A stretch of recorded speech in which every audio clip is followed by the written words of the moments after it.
Hola, muy buenas tardes, bienvenidos a su programa Factor Valor. Es un gusto, de verdad, y se lo agradecemos mucho contar con su presencia.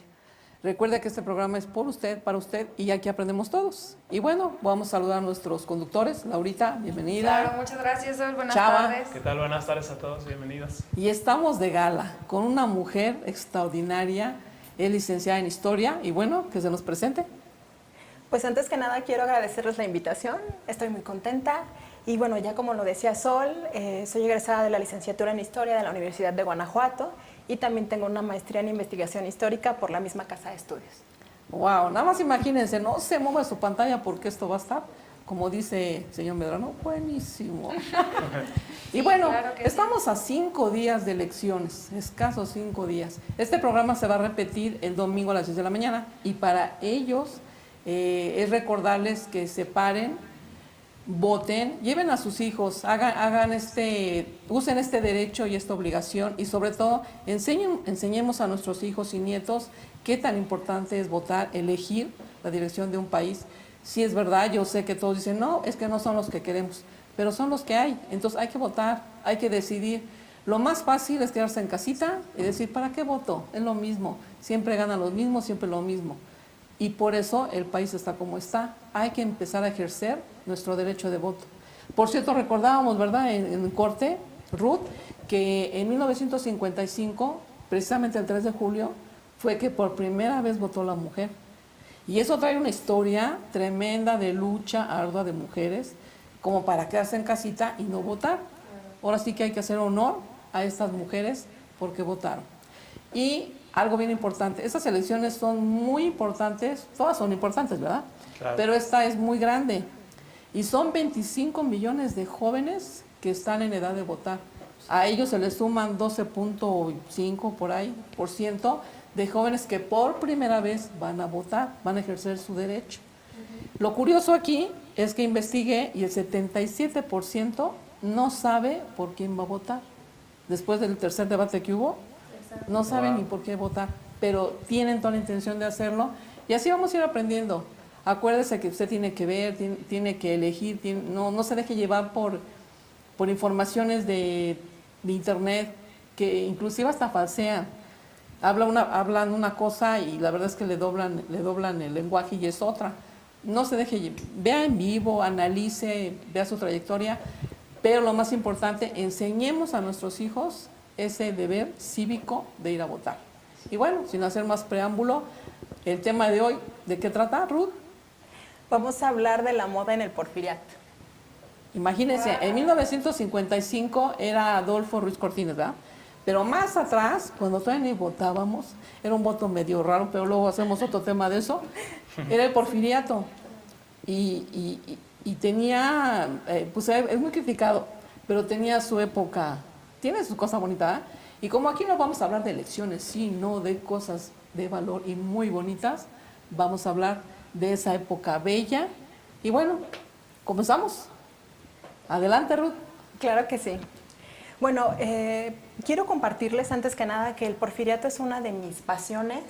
Ciertamente es una época de México que es muy mal vista por la figura de Porfirio Díaz, Exacto, por este autoritarismo, pero sin duda es una etapa muy importante para México porque llega la industria, se establece la banca, se establecen estos sistemas de transporte, llega el ferrocarril y llegan muchos adelantos científicos y tecnológicos que forman parte de lo que se llama la segunda revolución industrial. Wow. Junto con eso, la cultura es tan importante y sobresaliente que en su momento se acuñó un término en francés que significa bella época. Es de finales del siglo XIX a principios del siglo XX, abarca justo hasta el estallido de la primera revolución mundial, la primera guerra mundial.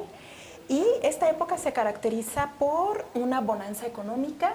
Había mucha, sí, es verdad. Exactamente, había mucha actitud positiva. La gente creía que iba a, como decía uno de los eslogans de uno de los presidentes aquí en México, arriba y adelante.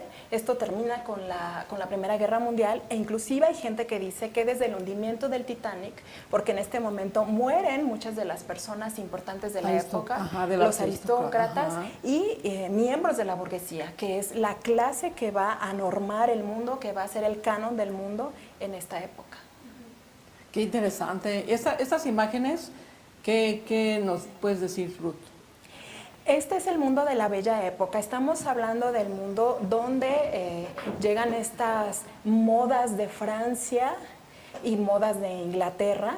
Como yo les decía, vamos a hablar específicamente de la moda en la vestimenta, pero este tema daría para mucho. Podemos hablar No, y vamos a hacer una segunda parte, porque está súper interesante. Y a México comienza esta época a finales del gobierno de Porfirio Díaz, que entra en la década de los 70, pero como recordamos, México tenía muchas guerras intestinas, había muchos problemas, y lo primero que hace Porfirio es organizar a la sociedad. Y ya se va a ver como estos frutos hacia la década de los 90 y principios de siglo XX. Y en esta época justamente es cuando vamos a ver estas grandes avenidas, la llegada del pavimento a las calles, de la luz eléctrica, del auto. La Ciudad de México se yergue como una de las, o era la intención de Porfirio Díaz, que fuera una de las grandes capitales del mundo junto con Londres, junto con París. De hecho, a México se le llama el París de América Latina. Es preciosa la Ciudad de México en este momento. Las colonias nuevas, donde vivía la gente de la burguesía, estas palacetes preciosos, están cerca de Chapultepec, era la colonia Juárez, la colonia Roma, la colonia Condesa. Las orillas, ¿verdad? Exactamente, las orillas, de donde salía la gente todas las mañanas y se movían hacia el centro, recorriendo Paseo de la Reforma, llegando hasta lo que después se iba a constituir en el Palacio de Bellas Artes, a este Jardín Alameda, y cruzaban por la avenida de San Francisco y Plateros, que era donde estaba el distrito de la moda. Aquí estaban todas las tiendas departamentales, los clubs donde se reunían los caballeros, las tiendas donde vendían dulces, chocolatitos y pasteles, donde se reunían todas las mujeres de la clase, de la élite porfiriana. Ajá. Sí, realmente es una época que no se ha repetido, ¿eh?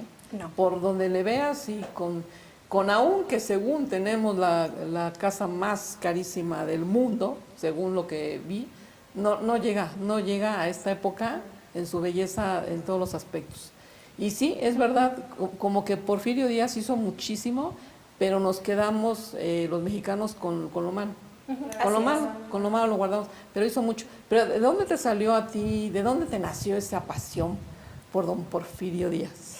Híjole, yo creo que esta pasión inició inclusive antes de que yo me diera cuenta que iba a estudiar historia. Estaba en la preparatoria, donde tenemos pues materias básicas, ¿no? Y recuerdo que justo mi maestra de historia me empapó este amor por México, por descubrir diferentes aspectos de nuestra historia, de los antepasados. Y yo recuerdo que fui a la casa de una de mis amigas, hicimos una pijamada, y tenía una biblioteca grande su papá. Siempre me ha gustado leer, me paro enfrente, saco un tomo de una enciclopedia en la que había pura fotografía de México de finales del siglo XIX, y empecé a ver a estas mujeres con estos vestidos hermosos y ahí me enamoré. Con el tiempo me di cuenta que esta enciclopedia tiene las fotografías que están ahora en la Fototeca Nacional de México y pertenecían a los hermanos Casasola. ¡Wow! ¿Y qué edad tenías en ese entonces? Tenía 16 años. Es una jovencita, en vez de andar en la disco y todo ese rollo. Sí, claro. Le gustaba eso, ¿no? Y fíjate qué importante el ejemplo que da. Llega a una casa y lo que ve son libros. Y ahora los mexicanos, la verdad es que si tenemos una revista por ahí es mucho. Y es bien triste porque cómo nació en ella esa pasión con su maestra de historia, y esa curiosidad, viendo un libro, ¿no? O sea, qué padrísimo. Oye, Ruth, pues claro está que Porfirio Díaz quería retomar ciertas arquitecturas de esos países como Inglaterra y todo esto, que ahora se ven muy marcados aquí en México. Pero a mí me gustaría preguntarte, hiciste un comentario acerca de que las tiendas que comenzaban aquí en México, ¿qué tiendas eran que comenzaban aquí? En ese tiempo comienzan en todo el mundo los grandes almacenes, específicamente... No había antes. No había antes, no así había. Para que nos quede bien clarito, no había pavimentos, no había calles, no había moda, no había nada de eso. Entonces llega Porfirio con todo ese ímpetu y trae todo eso, y la verdad la revolución. Sí, es digno de nombrarse y reconocerse, ¿verdad? Sí, así es.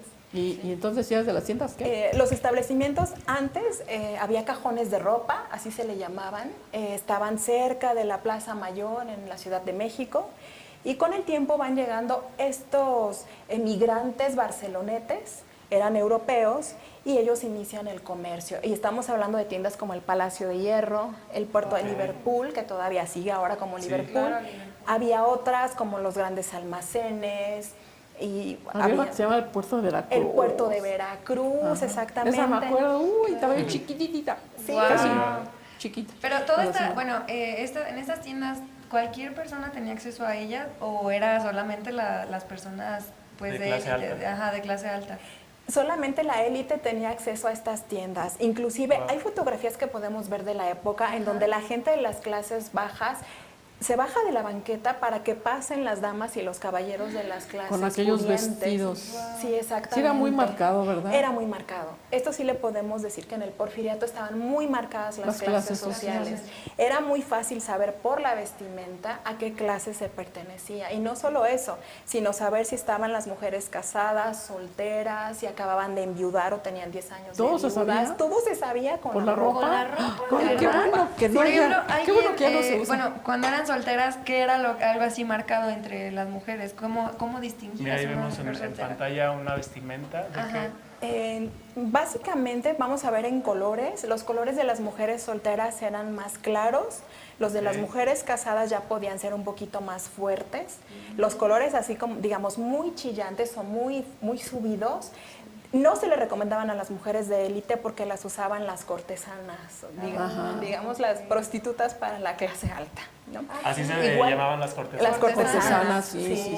Como un escort ahora, Ah, es lo mismo. Más o menos. de ahí sacaron la palabra, seguramente, pero bueno. Sí. Exacto. Igual en el maquillaje, las mujeres solteras usaban muy poco maquillaje, la joyería era mínima. Ya cuando se casaban podían usar las joyas importantes de la familia, ya estamos hablando de piedras preciosas, piezas muy grandes, y así sucedía igual con los escotes, el tamaño de las mangas, inclusive en Qué las... barbaridad, usaban muchísimas. Es impresionante. El código de vestimenta requería años de estudio. Y no solamente cómo vestirse, sino al llegar a una casa y que te presentaran a miembros de la familia, si te quitabas o no el guante para saludar, el sombrero, donde se dejaba el La amarillo, educación. la Era muy educación. protocolario. Era muy protocolario. Era muy elegante. Y de hecho, en eso se basan estas películas de aquella época que platicamos con el historiador de la vez pasada, Sí. de esta película de enamorada, que ella es de la clase alta.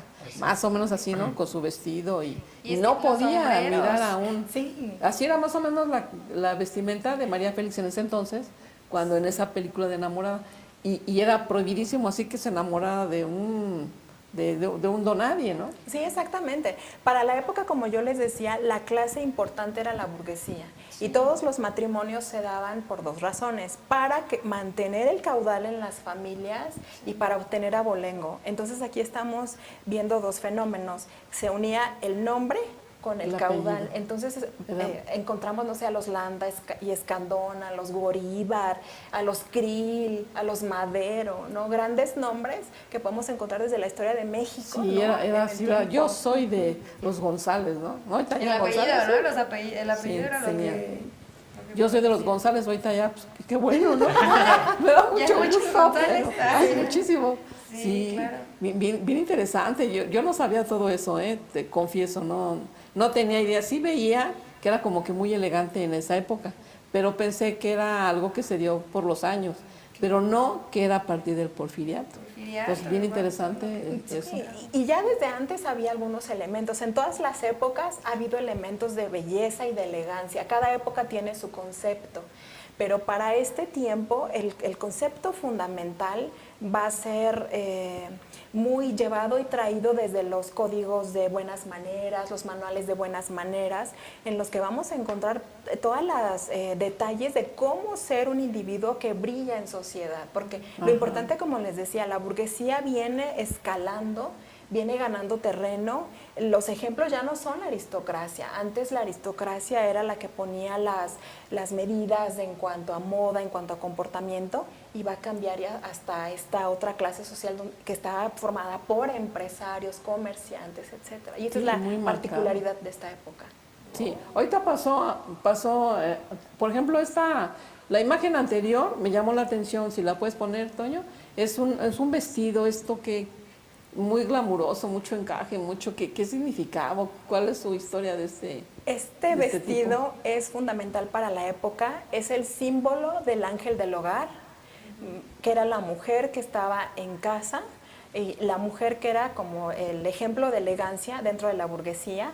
A las 5 de la tarde existía una ceremonia, era el 5 o'clock tea, es una costumbre que se trae de Inglaterra, y todas las mujeres de esta clase social recibían a sus amigas en sus aposentos privados en la casa portando estos vestidos. ¿Ah, sí? Sí, era el vestido más fino de todo su ropero, ¿no? Porque estas mujeres se cambiaban hasta 7 veces al día de ropa. ¡Wow!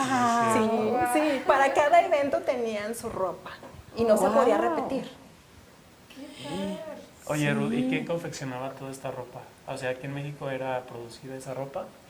La gente que tenía el caudal suficiente iba a Europa por ellas. Aquí estamos hablando que Sí, era comienza pura también ropa que se traían telas, diseñador. ¿verdad? Sí, la industria de la moda comienza aquí también, es bien interesante. Comienzan los desfiles de modas, las casas de diseñador que ibas y te sentabas para ver a estas edecanes, llamémosle así, o Ajá, modelos sí. trayendo la ropa. Y también van a llegar por catálogo, podían pedir por catálogo todas estas ropas. Normalmente la élite porfiriana iba mínimo 2 veces al año a Europa y se traía toda su ropa. Wow. Y se traían igual los catálogos y Ay, después no. podían seguir pidiendo otras Ya quiero prendas. vivir en esa época. Vamos a ir a un comercial, esto está, que estoy así, como que yo quiero ser de porfiriato. Nos hubiera gustado vivir en esa época. Sí, la verdad que sí, y muy interesante esto de que 7 veces se cambiaban. No, hombre, ahorita con trabajos te cambias. Sí, Sí, era mucho. Sí, pero digo que qué elegancia y sí es cierto, ¿eh? Porque todavía mi abuelita y mi bisabuelita hacían cosas que ahorita en un corte te voy a comentar. Vamos a regresar un momento, llame, platíquenos, ¿qué piensa usted de esta época? ¿Qué piensa usted de este tipo de ropa y si tenía conocimiento de esto? Y vamos a regresar en un momento. Muchísimas gracias por su atención, no se mueva.